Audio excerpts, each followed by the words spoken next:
विद्यार्थी हामी रहन्छौँ कहाँ विद्यालय नै नरहे। भविष्य हाम्रो बनाउँछ कसले शिक्षक नै नभए। गुरु ब्रह्मा गुरु विष्णु गुरु देवो महेश्वर। सम्भव हुन्छ पहिले म आफै कलमको प्रयोग गर्छु, भएन भनेदेखि लट्ठीके काम बजाउने।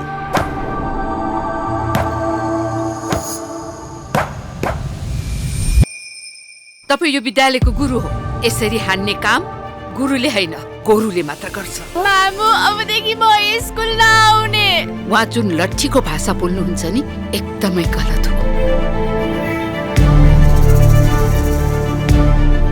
4 वर्ष अगाडि हजुरले पनि भिनाजुले भनेको मानेर कोरिया जानु भएको भए आज हाम्रो पनि काठमाडौँमा घर हुन्थ्यो। हजारौंको भविष्य उज्जवल बनाउने ठाउँमा काम गरे पनि आफ्नो भविष्य त अँधेरोमै अल्मलिने रहेछ म्याम।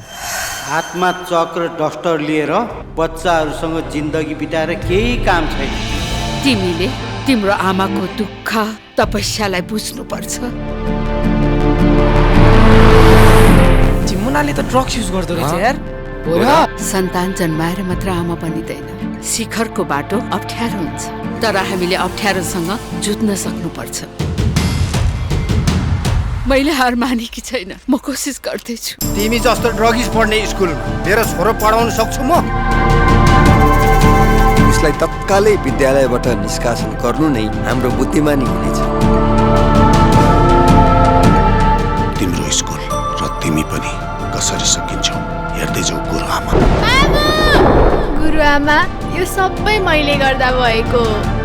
सब तपाईले गर्दा भयो।